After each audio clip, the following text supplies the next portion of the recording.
Hello chaps, how are we all doing today? It's John with you again, and we're doing an unboxing. Yes, we're doing an unboxing of this lovely kit that Joe sent me on. That's Joe Bentley from Joe's Model Kits. He sent me on this kit, and it's the TAMIYA, TAMIYA STURMPANZER 4 BRUMMBAR sdkfz166. Okay, beautiful kit. It's in 1/35 scale, normal, and let's just go down. We'll have a look at it, and we'll do one of my usual unboxings. And if anybody knows my usual unboxings, I don't really care what parts are called. Okay, all I want to know is what's the condition of the parts. Is there flash? Are they molded nice? Are there seam lines in awkward places that you're going to be getting? They're going to be hard to remove, and you're going to either damage them or whatever. What are the tracks like? Are they individual tracks? Are they rubber band tracks? I mean, I don't care. I like both. And basically, what's in the box? What do you get? What are you getting for your money? Okay, so let's get onto the bench. Let's have a look at this kit, and we'll see what it's all about. Okay. Right, so here we are. Here's the kit. You have to excuse the bit of shine there. There's a window here in front of me, and the sun is kind of, well, I wouldn't say the sun is shining in the window, but it's bright out, and we're getting a bit of a light. So anyway, here's the kit. We'll start off with the usual, what everybody does. We talk about the box art. Nothing really much to say, except it's a nice artist's picture of the BRUMMBAR itself. It's in the Dunkelgelb, dark yellow, and it's the STURMPANZER 4 BRUMMBAR sdkfz166. It's from TAMIYA, and it's a 1/35 scale military miniature series, and it's kit number 77. So it's 35077. Okay, is the kit number. It comes with two figures. We've got the guy inside, sort of the commander, shall we say, and we got a chap leaning over the back of it.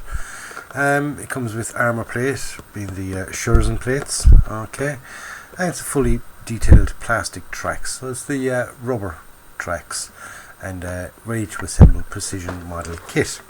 Now, on the side here, we've got a big pile of Japanese writing, which I don't know nothing about. Okay, we've got the same as what's on the box, minus the two chaps. Here we've got a couple of the kits that they do, and here we've got another same again box art, picture from the front of it. Okay, we've got our date up there of when it was made, if that zooms in. Oh no, we don't. We have it at the other side, John. It's there. It's this side here. Blind as a bat, lads. Okay.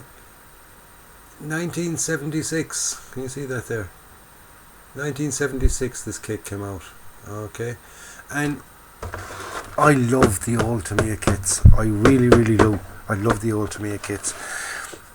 Purely because they go together well. They really do. They go together well.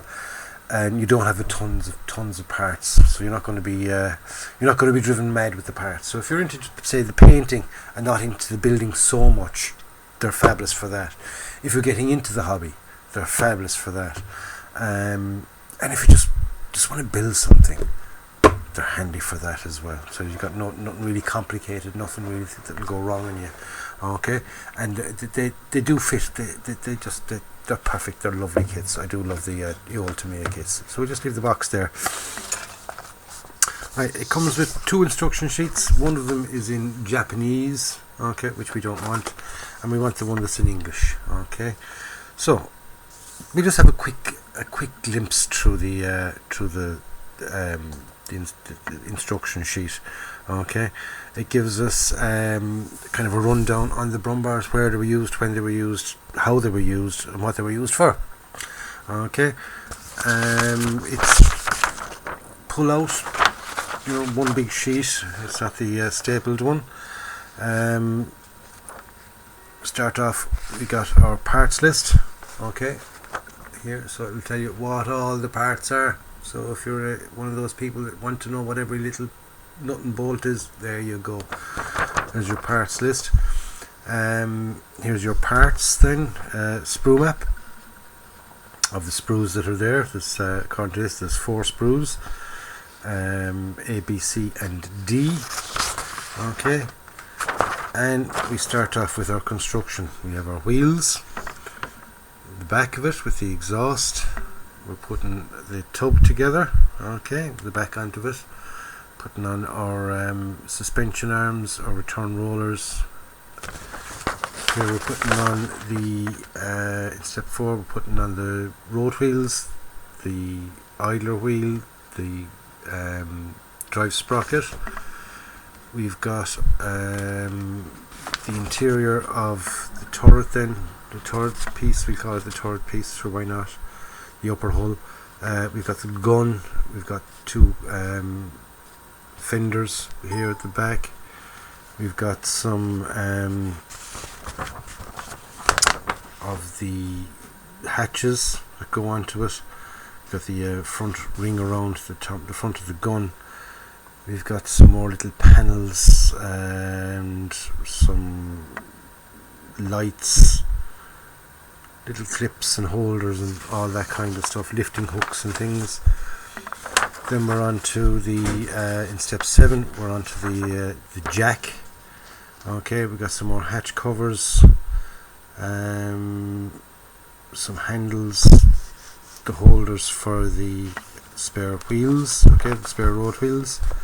We're fitting in on our spare road wheels here in step 8. We got some tools. Step 9, we're putting the 2 pieces together, okay. It doesn't actually tell you where to put on the tracks, but basically you're putting on the tracks, I suppose, at this stage. Okay, there's no state that telling you when to put on the tracks, but you can put them on at any stage. It's up to you when you want to put on your tracks. And then we're on to the side armour or the Scherzen plates. Okay, now you can build them as the full plates, okay, like that, or you can go to the bother of cutting them up, okay.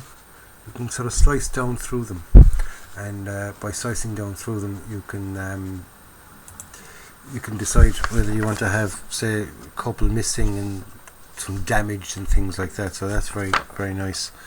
We've got all the little clips that hold them on, they got to go on there at that stage. There's a couple of other little bits and pieces to go on. We got the tow rope. It tells you here about bending the tow rope and stuff. I make my own tow ropes. Well, I don't make them, I use a different thing. I use picture hanging wire, which is wound wire, and it works lovely. And it looks better, I think. And we've got a couple of other little bits and pieces. We've got the spare track pieces.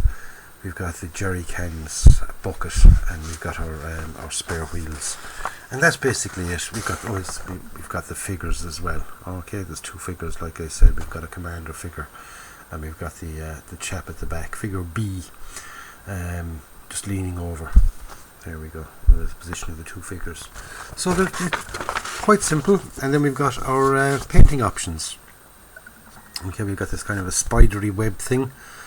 Or you can do this one here, which has got Zimmerit, okay, and Zimmerit, I've been looking at a couple of videos of people doing Zimmerit. I've never done it myself, I must admit, I've never done it myself, but it doesn't look too hard, and there's lots of different little products you can use for putting on Zimmerit, rather than, you can do everything from, say, buying aftermarket photo etch Zimmerit. You can sort of plaster it with plaster, ordinary, say, household plaster, and do it. I wouldn't go down that line though myself. It would be too easy to sort of fall off really. Or you can use fillers, okay, plastic fillers and things like that. So I might do that one, because I've never done Zimmerit, so I might just go with a bit of Zimmerit and the sort of the ambush pattern over it. So not actually do that pattern, but just do an ambush pattern over the Zimmerit. So you never know, I might go with the Zimmerit. That's our instructions, lads. Okay, and now we're down to the parts. As you see, I've taken them out of the little bags, and so there'll be no staples flying everywhere and damaging people's eyes and things like that. Okay, so this is how it comes, but they're all inside in plastic bags. We've got our upper hull, very, very nicely moulded, some nice detail on there. We got no flash or anything like that. I've never really have a bother with flash with TAMIYA, but there's definitely none on this one anyway, because I've been all over it and I haven't seen any. All ejector pin marks are all on the inside. If you want to go filling the underneath ones, you can. I never bother. Once they're not seen, I don't bother. What's the point in filling them? But there's no sinkholes and things like that. Okay, they all seem to be very, very nice indeed. Okay, so there's our upper hull. Like I said, quite nice detail on it. And it's nice sort of flat here if you want to go putting on your Zimmerit, which I might do. Like I said, I might put on some Zimmerit. Okay, we've got our lower hull. Okay, one piece lower hull. We've got to put on the back to it, all right. A couple of little things here which we can fill, and when you put the two together, as you will see, that fits onto that like that. That goes on there. Okay, we do have the extra fenders that go on there, but you've got these gaps here underneath. Okay, now they're for cooling down the little motor that's inside, and if that's why they haven't filled them over, and because we don't have a motor inside in it, we're going to fill them. Okay, and when I get around to filling them, I'll show you how I fill them. You can use anything from, even cardboard will do, because you're not going to see it. It's not a structural or anything like that, so you can, anything that you can fill that with, work ahead. I use this time I'm going to use a bit of plastic card, purely because I have it. Simon gave me on some nice bit of plastic card. I'm going to use that. So there's our tub.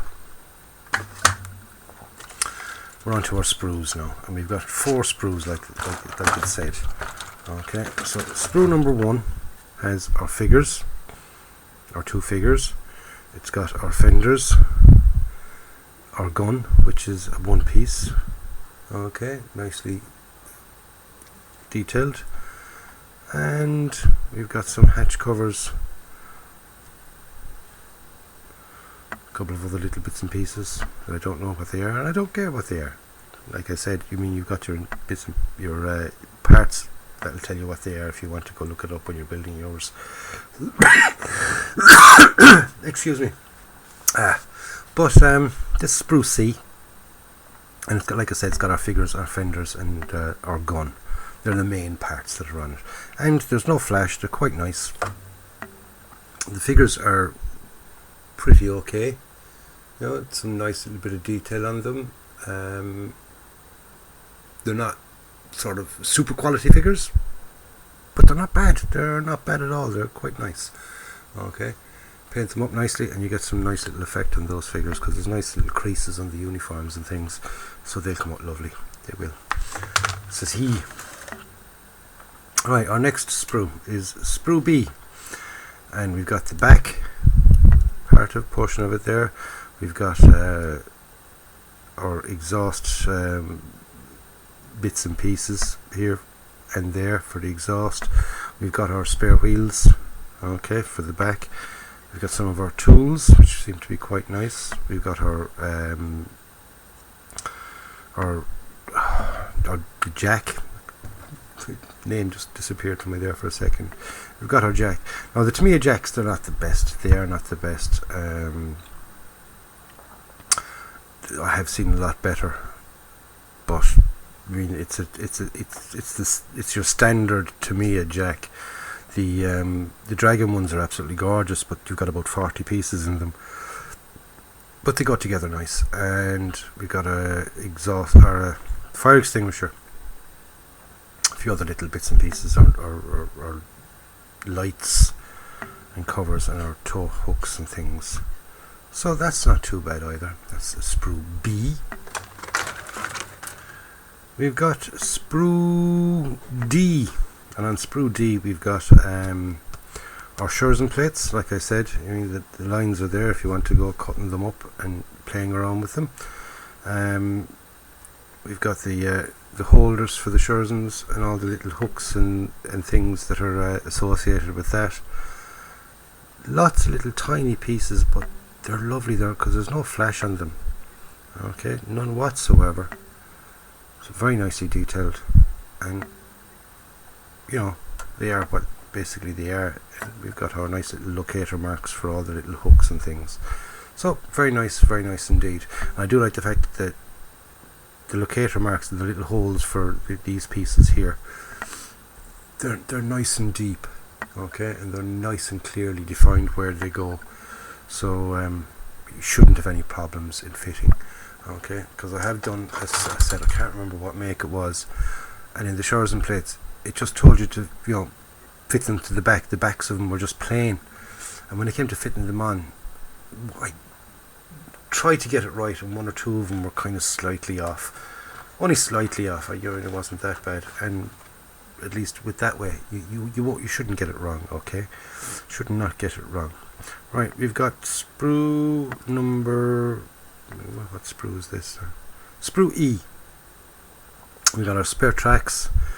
We've got some more road wheels. We've got a couple of German helmets there. We've got our tow ropes. Okay, like I said, I make my own tow ropes. We've got some jerry cans. Detail is not bad. There's no flash, which is the main thing. Everything is quite nice. Yeah, very nice indeed. I mean, on the spare wheels, on the hubcaps, or the nut caps, whatever you want to call them, they're nicely detailed. You can see the nuts and things there. So a bit of a dry brush and a bit of wash, they'll kind of come out nice. Okay, and finally we've got Sprue A. We should have started with A and worked down alphabetically, but we didn't. We start with A's. Okay, this is Sprue A.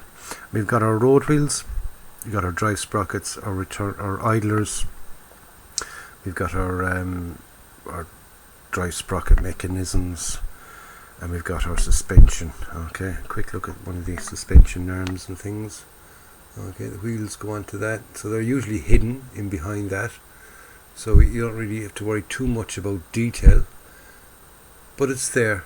Okay, take my word for it, it's there. Camera won't behave itself today, but there is quite nice detail on that. You can see them, the leaf springs there, very nicely done, and there's no flash or anything on those either. So that's the sprues. We're not getting any flash. Good good detail, and it's all down to the building and the painting, really, isn't it? How we end up. We've also got some polycaps. Yes, polycaps. They're handy for the wheels. They pop into the wheels when you're making the wheels. It's so the wheels sort of go round and round, because that's what wheels do, apparently, go round and round. But the old polycaps, I like the polycaps because you can kind of dry fit everything and have it made, and then pop off the wheels and paint them afterwards and get in around the the side and get in around there then with your paint and stuff. You don't have to go gluing everything into place. So the polycaps, I do like the idea of the polycaps. They're quite handy. And we've got our track. Okay, now we've got our rubber band tracks. Quite easy, just put them together, heat up a screwdriver or something like that, pop them through the thing, and just a little tap onto each of those and push them down, sort of spread them out a bit. They go together quite nice, and I've never had a problem with once I learned how to do it properly, I never had a problem. I did have the first couple of times I did it, I was overheating the screwdriver. It was getting too hot, and it was kind of over melting the whole thing. Another little hint is, if you get a drill bit or a spike or something, and just go into each hole and just give it a little bit of a widening before you go in there putting these through, and you should have no problems whatsoever. Detail on them is quite good, it's not bad at all. Okay, we've got our guide horns there, and you know, they're not bad. They're not bad at all. For what they are not bad. They mightn't be correct, because probably some people are going to back and say, yeah, but it doesn't have the holes this particular model had, sort of the hollow guide horn or guide horns, or I don't care. I'm quite happy with them, you know. And if you're not a rivet counter, then you should be happy enough with these. Okay, so that's your tracks. And finally, last but by no means least, we've got our decal sheet. Okay, quite nice, not too thick, little bit shiny, but you know, use your microset and microsol or whatever they call them, and glass coat it beforehand, glass coat it afterwards, and then dull coat. That shine is all gone then, and it should sort of blend in quite nice. Okay, so we've got our decals. Okay, so that's it. That's what you get. That's what you get in your box. That's what you pay your money for. And it's a lovely kit, because like I said, even before I build it, I know that it's going to fit. I do like TAMIYA kits. They are very nice indeed. And I've done a couple of the TAMIYA Panzer 4s, and a lot of the parts are basically the same. It's just, you know, this piece is different. And I do like the fact that it's all one piece. If that was a Dragon kit now, there'd be about 20 pieces to make that. But you know, that's quite nice. It is quite nice. So that's it, lads. All it's left to do really is build it and see how it ends up. So you'll have to stay tuned to the channel for updates on that. And I'll catch you on the next one. Yeah, I'll be down in a sec. And that was me being called for my dinner. So I'll be down in a sec. So anyway, that's finished up just in time. And I'll catch you on the next one. So stay tuned to the channel. I'll catch you, like I said, on the next one. And the next one, hopefully, will be the first build update on this. Okay, so it's the TAMIYA STURMPANZER 4 BRUMMBAR sdkfz166. So lads, I'll catch you on the next one, lads. Stay safe. In the meantime, go out and buy yourself a kit, build it, and enjoy it. This is John saying, good luck, lads, and be nice to one another.